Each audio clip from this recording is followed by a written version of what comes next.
3월 모의고사 비문학을 공부할 건데 오늘은 어떻게 할 거냐? 선생님이 시험장에서 시험을 읽는다는 마음으로 한번 지문을 읽어 볼게요. 일체 설명 다 펼 거예요. 선생님이 읽는 방법은 주어와 서술어 위주로 읽을 것이고요. 이렇게 읽는 것이 얼마나 빠르고 정확하게 읽기인지를 알고 이대로 한번 실천을 해보세요. 그래서 그 다음에 지문이 좀 어렵다 그러면 다시 읽어주세요 하면 됩니다. 상위 인지는 자기 규제를 이용할 수 있는 능력을 포함한다. 자기 규제 능력을 포함한다. 자기 기재를 이용한다는 것은 점검한다든지 평가하는 것을 의미한다. 이거를 이용하는 것은 인지 조정이 있다. 독해 과정 조정은 인지 조정의 일종이다.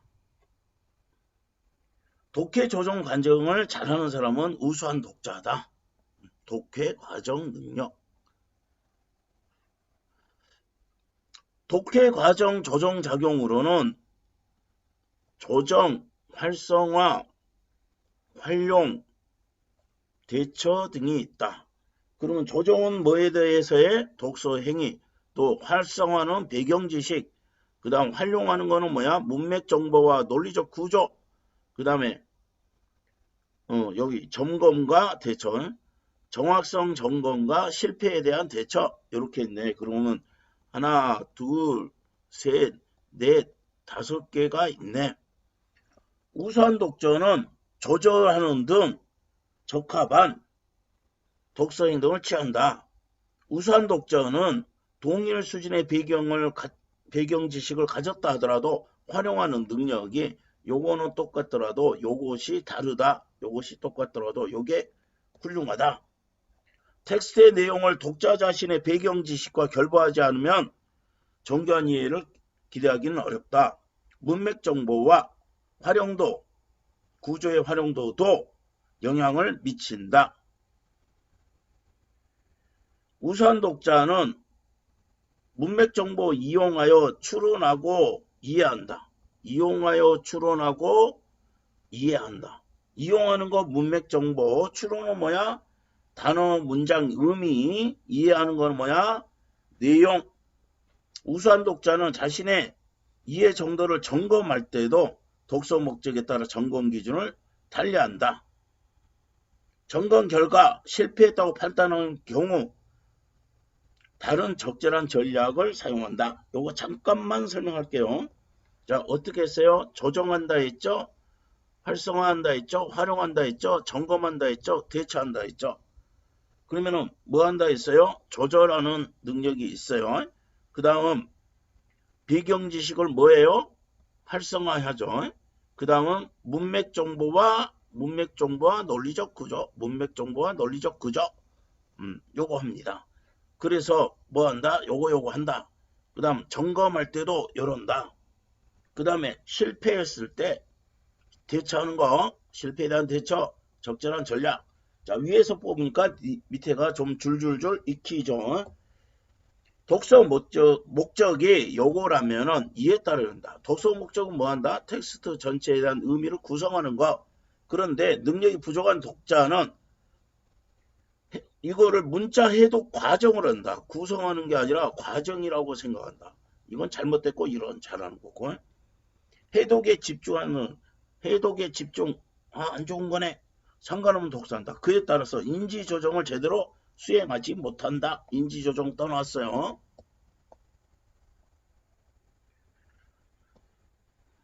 독서 전략을 선택한다는 거는 요거를 활용한 독서 능력이 뛰어나다는 거다. 따라서 독서 목적을 고려하여 조정하는 것이 쌓이면 고려하여 조정하는 경험을 많이 쌓이면 능력을 기를 수 있다. 끝. 두 번째 질문. 모방이란 새로운 행동이나 선천적이지 않은 행동을 관찰하여 복제하는 거다. 모방이란 관찰하여 복제하는 거다. 근데 어떤 거? 새로운 행동, 또 선천적이지 않은 행동이야. 관찰을 하더라도 이런 거하고 이런 걸 하는 거예요. 관찰과 학습을 필수적으로 포함한다. 아, 이 중요한 단어네. 관찰하고 학습이 모방에서는 졸라 중요하구나. 필수적이구나. 이럽니다. 모방의 개념은 살펴봄으로써 분명하게 이해할 수 있다. 인간과 고등지능 동물, 어린 침팬지와 아이들이라는 건 뭐야? 아이들은 뭐야? 인간에 해당이 되는 거고요. 어린 침팬지는 고등지능 동물입니다. 당연히 인간이 더 낫겠죠. 관찰하여 하게 하는 시험이 있다. 동일 구조의 플라스틱 먹이 상자 2개를 이용하는데, 그럼 플라스틱 차이는 투명하냐 불투명하냐. 하나는 이렇게 불투명 뿐이다. 옆에 이렇게 그려져요. 위와 아래는 칸막이로 막혀 있대요. 위와 아래는 뭐로 막혀 있대요? 칸막이로 이렇게 막혀 있대요. 아래 칸에는 먹이와 먹이를 빼낼 수 있는 문이 있고, 여기에는 문이 있어요. 먹이도 있고요. 문이 있어요. 윗칸에는 구멍만 뚫려 있다. 윗칸에는 뭐예요? 구멍만 뚫려 있대요. 구멍만 뚫려 있대. 침팬지와 아이들은 위를 툭툭 친 다음에 막대를 집어넣는 시범장. 여기를 툭툭 치고요. 이렇게 집어넣는 거 관찰했어요. 이어서 아래칸에 문을 열고 막대기를 이용해서 빼내는 시험 행동. 자, 2가지네. 이런 행동, 이런 행동 2가지를 하네. 어린 침팬지는 불투명 상자의 경우 잘 따라하면은 요거는 침팬지는 요거는 잘하는데 요거는 못한다. 먹이를 얻으려면 아래칸만 필요하다는 걸 아는 듯이 불필요한 행동을 알아서 제거하는 후에 획득했다. 자, 그러면은 뭐야? 불필요한 행동이라는 건 뭐야? 먹이하고 관련이 없는 거 1번 행동이지. 1번 행동을 제거 안 한다는 거죠. 한 뒤 획득했다. 그럼 먹이가 제일 중요한 거니까. 그런데 아이들은 불투명하든 투명하든 행동을 따라 했다. 그러면 불투명하면요, 이런 행동을 상관없이 할 수 있다. 이러한 차이는 거울 유런을 통해 설명할 수 있다. 거울 유런은 관찰만 하기만 해도 동일한 활성화를 보인다. 빼고 읽었어요. 실험에 따르면 행동에 대한 관찰을 포함하지 행동의 실행, 그리고 모방에서 요것들이 다 다르다고 있어요. 1, 2, 3 붙였어요. 행동에 관한 관찰보다 여기에서 더 많은 활성화가 일어났고 모방에서 가장 높은 활성화다. 그럼 1, 2, 3 하면은 요래 그냥 안 해도 돼요. 지문에서 이렇게 부등호 표시만 해주세요. 그리고 행동 목표가 분명하다고 판단될 때는 영장류 모두에서 일어나요. 그러면은 위에 거하고 연결을 지어야 돼. 행동 목표가 분명한 게 뭐예요? 2번이에요. 뭐야? 행동 목표가 뭐야? 먹이를 얻는 거지. 됐어요? 반면 설명 방법 이건 뭐가 될 거고 뒤에 조가 될 거고, 목표 관찰이 어려운 상황에서는 뭐야? 영장류는 안 되고 인간만 된다. 즉 위칸과 관련된 행동은 목표 관찰이 어려운 거죠. 자, 요거를 목표 관찰이 어려운 거 뭐야? 위칸과 관련된 행동이라고 생각을 해줘야 돼. 해당 행동을 따라하지 않는다. 인간의 거울 유런은 목표 외에도, 자, 인간은 목표 외에도 뭐야? 방식이나 의도 등에 정교하게 일어나는데, 영장류는 어떻게 되겠어? 목표는 잘하는데 방식이나 의도 활성화되지 않는다. 이게 숨겨진 정보지. 인간의 거울 유런은 뇌의 다른 부분과 작용하여 수준을 높인다. 거울 유런이 모방 과정에 관여한다고 보면 있는 그대로 따라하는 모방 메커니즘을 통해 어떤 것까지 비효율적인 것처럼 보이는 행동, 그럼 몇 번 행동이야? 1번 행동, 윗칸을 두드리고 집어넣는 거, 먹이와 관계 없는 행동까지도 정확하게 모방할 수 있다. 인간과 고등지능동물의 차이 뭐야? 요거죠. 요게 차이입니다. 자, 끝났어. 도킨스는 인간개체 경쟁, 협동, 희생이 유전자의 전략이라고 설명하며 인간은 운반체에 불과하다. 자, 빼고 읽어야 정확하지. 인간이 경쟁, 협동, 희생하는 게 유전자의 전략이지 인간의 전략이 아니란 말이야. 누구의 전략이다? 유전자의 전략이다. 그럼 인간은 뭐다? 인간은 운반체다. 이렇게 이야기했어요. 누가? 도킨스가. 우리가 찬성하다 안 하던 이 사람이 이렇게 봤다는 거예요. 나아가 문화도 복제된다고 하면서 그것을 밈이라고 한다. 그럼 밈은 뭐야? 문화가 복제되는 거. 이렇게 가지고 빼고 읽었어요. 도킨스에 의하면 밈은 유전과 구별되는 문화와 관련된 복제의 기본 단위. 야, 복제의 기본 단위구나. 사후세계와 같은 관념, 패션 등은 인간에서 인간의 복제는 밈의 사례다. 밈의 사례 뭐야? 관념하고 패션, 요게 밈의 사례입니다. 유전자가 정자나 난자를 통해 하나의 신체에서 다른 신체로 퍼뜨려지는 것과 유사하게 밈도 모방 과정을 통해 요거와 유사하게 밈도 요런다. 자, 이거 보세요. 이거는 그래도 설명을 해야 될 것 같아. 유추입니다. 밈에 대해서 설명하고 싶어요. 이 양반원에 밈을 이야기하고 싶은데 유전자가 뭐를 통해서 정자나 난자를 통해서 신체에서 신체로 유전자가 정자와 난자를 통해서 신체에서 신체로 하듯 밈도 뭐야? 모방의 과정을 통해서 다른 사람에 대해서 뇌로 이렇게 뽑아낼 수 있어야 돼. 아주 중요합니다. 설명 방법이 유추라고 했어. 뭐 이야기하려고? 밈에 대해서 이야기하려고 하는데 유전자를 뭐야? 예로 들어서 밈을 이해시켰어요. 아주 중요합니다. 블랙몽은 이것을 기생숙주 모델로 설명한다. 여기도 또 유추가 들어가고 바이러스가 숙주에 기생해가지고 확장하고 전염시키듯 또 밈에게는 밈을 더 많이 복제 전략을 위해 밈에게는 뭐가? 숙주인 누가 필요하다? 인간이 필요하다. 뭐야? 복제 전략 더 많이 퍼뜨린다. 복제 전략을 위해서. 이거는 이야기를 해줘. 이것도 역시 뭐다? 유추다. 뭐 이야기하려고? 밈이요. 인간을 숙주로 해가지고 복제 전략을 달성합니다. 마치 그거는 바이러스가 숙주에 기생해가지고 확장 전염시키듯이. 그러면은 바이러스의 목적은 여기겠죠.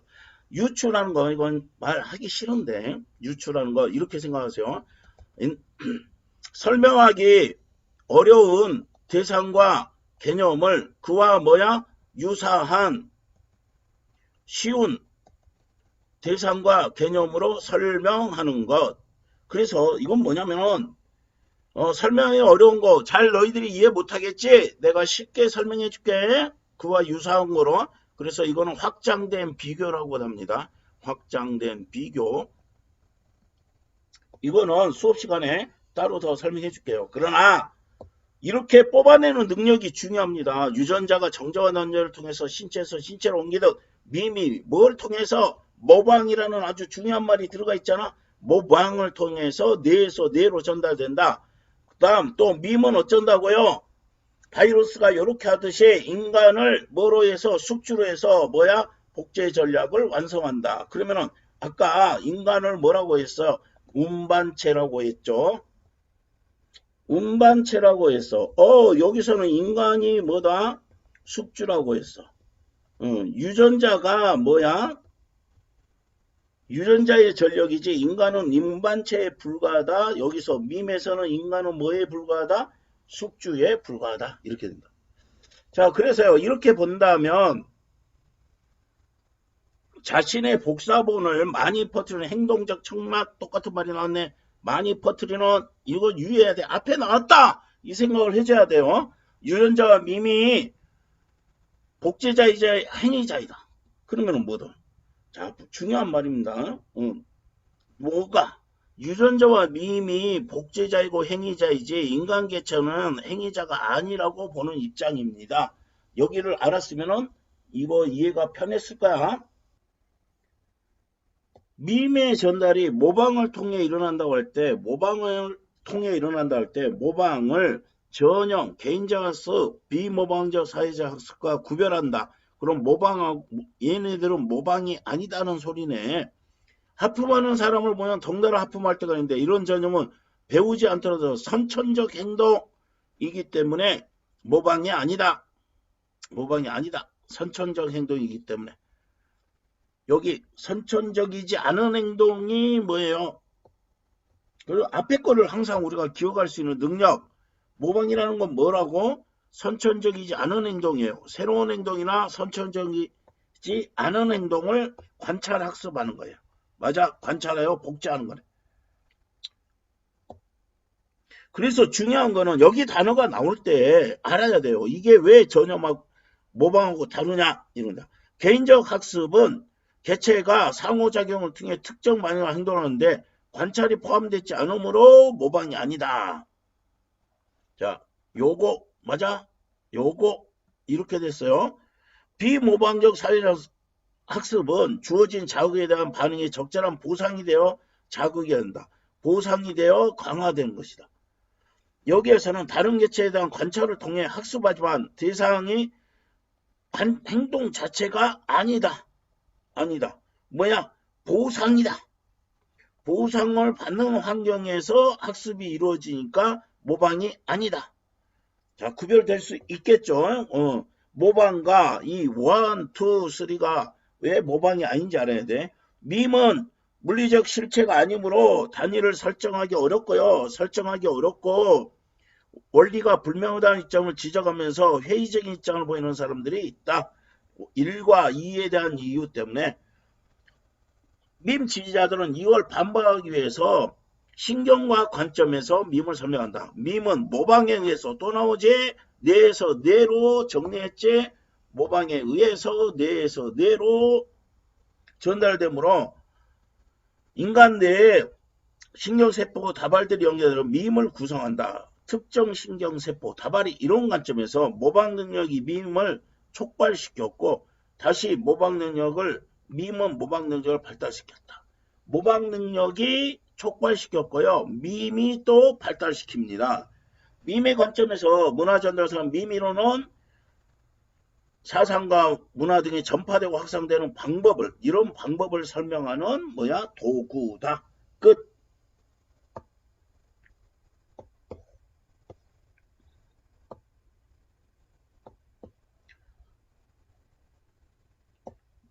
물건에 대한 지배를 갖는 권리를 물권이라고 한다.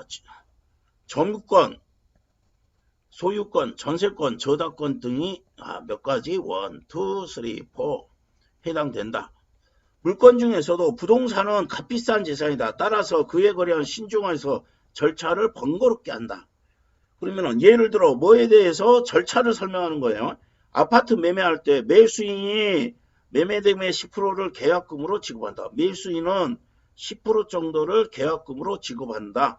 1억이면 얼마를 해? 1,000만 원을 계약금으로. 이게 계약금이 되겠죠. 관행상 계약금은 위약금의 역할도 한다고 보기 때문에 매수인이라면 계약금을 포기하고 매도인이라면 2배로 오른다. 자, 해지하는 방법이요. 달라요. 매수인은 1,000만 원 포기할게 그러면 되는 거야. 그런데 파는 사람이 매도인은 몇 배? 2배. 그러면은 얼마? 2,000만 원을 물어주고 뭐 할 수 있다? 해제할 수 있다. 그래서 절차가 까다로운 거다. 남은 90%의 대금 중 일부를 지급할 수 있는데 이 대금을 뭐라고 한다? 중도금이라고 한다. 이거는 뭐였어요? 계약금 90% 중 남은 거 그거를 중도금. 중도금이 지급되면 계약은 일방적으로 해지하지 못한다. 요게 지급되면 해제 못한다고요. 여기서는 해제할 수 있는데 해제 못한다고. 남은 대금이 잔금까지 건네면 마무리되고 등기 필증을 비롯한 관련 서류를 건네받는다. 이로써 매매계약은 완료된다고 볼 수 있고, 이제 뭐 해야 돼? 매매계약이 완료되면 등기해야 된다. 등기에 대한 거 모의고사 있었어요. 공시제도에 대한 공시제도 중에 하나가 뭐야? 부동산은 뭐야? 등기해야 된다. 동산 중에서 비싼 거는 뭐야? 등록해야 된다. 등록해야 된다. 그냥 비싸지 않은 거는 일반적인 동산은 뭐 한다? 점유다. 점유 계정, 간접 점유 뭐 이런 거 배운 거 있어요. 그 다시 찾아서 읽어봐. 부동산에 관한 권리관계 정보는 등기부에 기재되는데 기재하는 절차 또는 기재 자체를 뭐라고 한다? 등기라고 한다. 부동산 물건의 사항은 등기로 공개하여 게시한다. 등기부의 편성은 소유자가 아니라 부동산을 중심으로 하며 한 물건에 대해서 한 개인의 등기 기록이다. 1대1 대응이네. 한 물건 한 개인. 원칙적으로 한 물건에, 자, 원칙적이라는 건 나중에 예외도 있다고 생각을 해줘야 돼요. 한 물건의 일부나 구성 부분에 따로 소유권이 존재할 수 없고 몇 개의 물건을 포괄하는 소유권도 성립할 수 없다. 일부 구성 부분 포괄, 이거 소유권 성립할 수 없어요. 예로 그러면 이거에 대한 예지, 일부 구성 부분 포괄하는 거. 아파트 경우 보면은 아파트에서 하나의 등기부만이 존재하고 표제부에는 뭐가 주소, 상태, 표제. 갑구에는 소유권 성립이나 변동 상황. 을구에는 뭐 소유권이 아닌 물건, 전세권이나 저당권은 뭐야? 을구. 이렇게 됐습니다. 이런 거는 어떻게 하면 돼요? 여기 네모만 이렇게 쳐놓고요. 물어보면 여기 와서 찾으면 됩니다.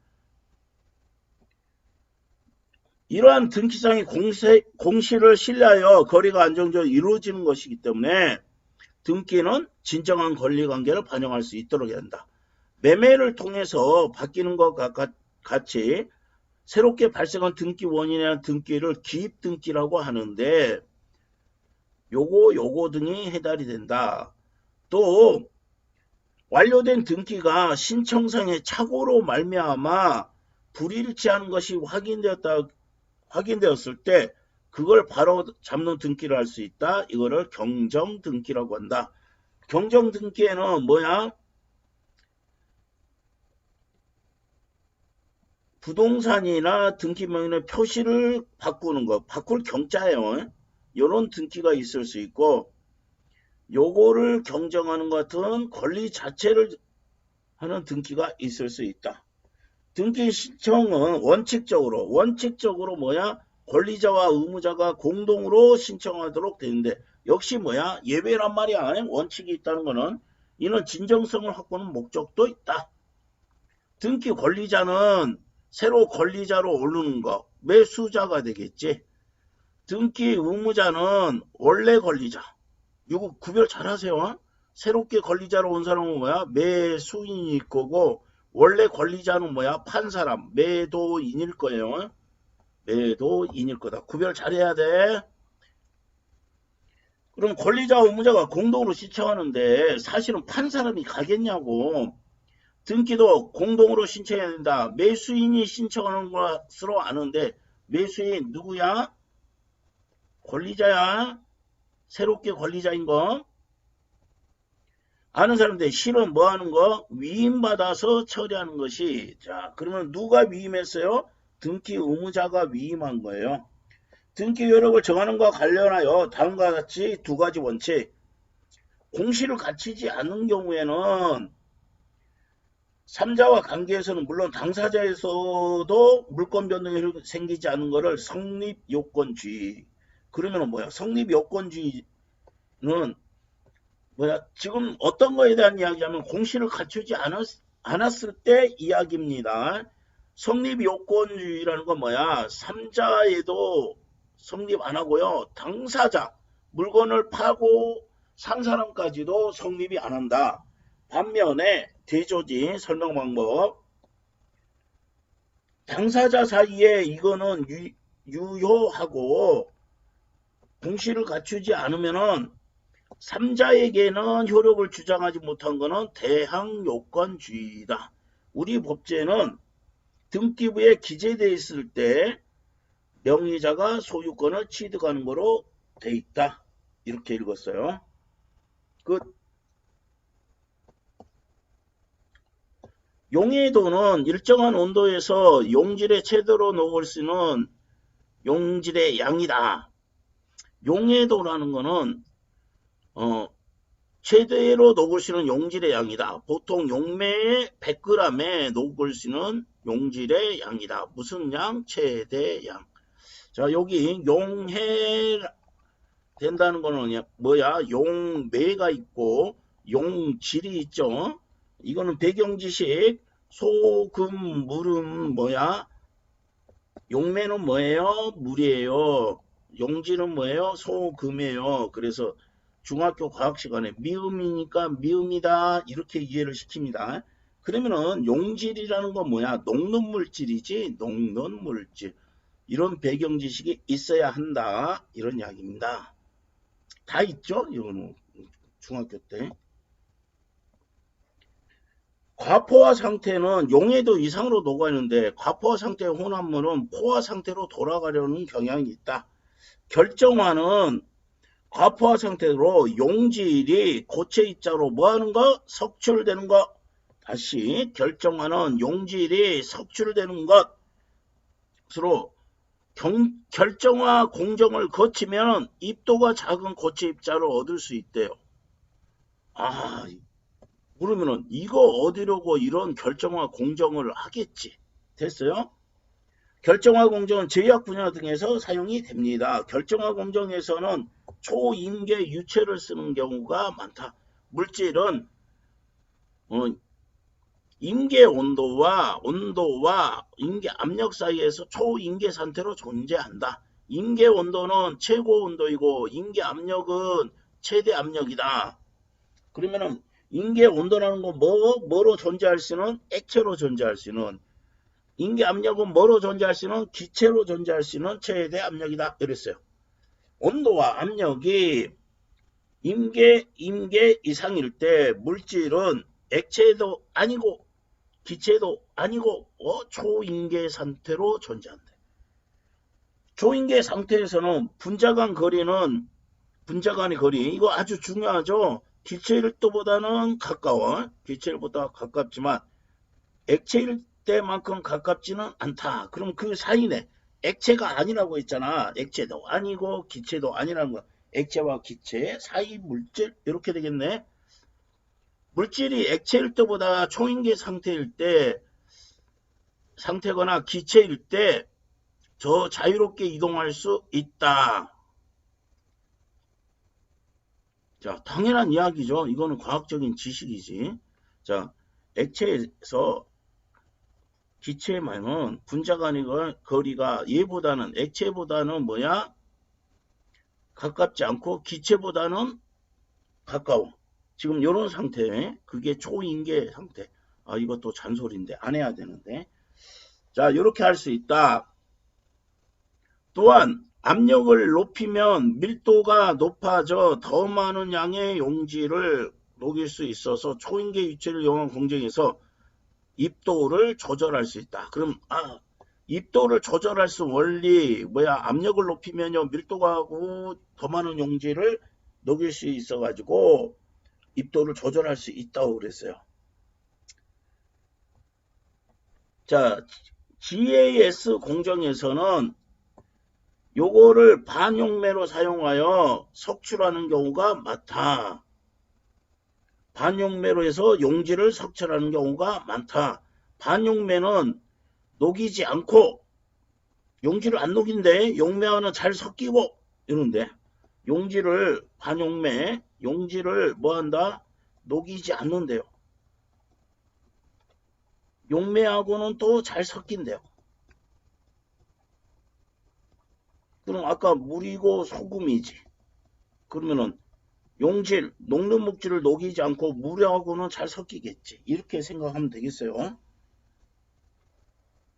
반용매를 첨가하면 용매와 섞이고 용질은 뭐야? 녹이지 않으니까. 자, 용질은 석출한다. 가스 공정에서 GAS 공정에서 결정하는 물질을 액체 물질에 넣어서 혼합물을 만들고 용기에 적당히 넣는데 용기를 밀폐한다. 자, 녹이고 뭐야? 용매에 녹이고 용기를 밀폐요. 녹이는 건 용매, 밀폐하는 건 용기. 이후 온도와 압력을 맞춰주고 임계 온도와 임계 압력 사이에 온도와 압력을 임계 사이에 맞추고 초임계 이산화탄소를 뭐한다? 주입한다. 그러면은 과포화 상태가 됐고 용질은 속출된다. 반용매와 용매가 섞이면은 요거와 잘 섞인다 했지. 섞이면은 용질의 양이 포화될 수 있는 용질의 양이 줄어든다. 당연한 이야기죠. 이해되죠? 석출되는 용질의 양은 처음에 채운 혼합물의 양이 같다면은 농도에 의해서 결정된다. 자, 용질의 양은 혼합물의 양이 일정하다면 같다면을 요거 뭐야? 일정하다면 같다면 농도에 의해서 결정된다. 그러면은 이게 용질의 양이 결정되는 건 일단 혼합물의 양인데요. 혼합물의 양하고 뭐야? 농도인데요. 요 녀석이 같다면 결정은 요거에 대해서 차이가 벌어진다. 이렇게 되겠죠. 고체 입자를 석출할 때는 용질 분자가 모여서 집합체를 이루어 결정액이 생긴다. 자, 석출할 때는 결정액이 핵이 생성돼야 한다. 농도가 높을수록 결정액을 만들 수 있는 용질의 분자 수가 많아 결정액이 많이 생긴다. 연결관계. 농도가 높을수록 결정액이 많이 생긴다. 결정액이 많이 생성이 되면 하나의 결정에 모일 수 있는 용질 분자의 수가 적어져서 입자 크기는 고체 입자의 크기는 작아지게 된다. 자, 농도가 결정을 한다고 했는데 어머 농도를 높여야 되네요. 이렇게 됩니다. 한편 딴 이야기죠. 이산화탄소를 용매로 사용하는 결정화 공정도 있다. 자, 이산화탄소를 뭐로? 용매로 쓴다니까? 그게 무슨 공정? RESS 공정에서는 물질과 탄소가 섞인 혼합물을 고압의 용기에서 분사한다. 자, 혼합물은 뭐 플러스 뭐야? 물질하고요. 뭐야? 초임계 이산화탄소가 된 무슨 혼합물이야. 를 분사한다. 분사 직후에 이산화탄소는 압력이 내려가고 초임계 이산화탄소는 압력이 내려간대요. 압력이 내려가고 기체로 변화하는 과정에서 용질이 석출된다. 압력이 내려가고 기체로 얘가 변화하는 과정에서 석출이 되네요. 이때 결정핵이 생성되는데 여기면 결정핵이 이게 좀 옆으로 이렇게 해줘야 되는데 우리 시험 볼 때는 공간이 충분하니까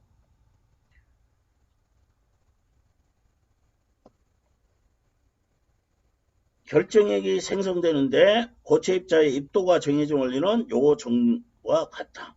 그럼 원리는 어떻게 된다 했어? 요거 농도 찡찡 이렇게 되겠죠. 자, GAS 공정, RES 공정들의 결정에는 이산화탄소가 주로 쓰인다. 위에 이러고 보니까 이산화탄소 쓰였잖아. 이산화탄소는 임계 온도가 큰 차이가 없어. 상온과 큰 차이가 없어서 온도를 올리고 압력을 올리면은 어떻게 쉽게 초임계 상태로 만들 수 있다. 초인계 이산화탄소를 이용하면 압력을 조절하여 입자 농도를 작게 만들 수 있다. 압력을 어떻게 해서 조절해서 만들 수 있다.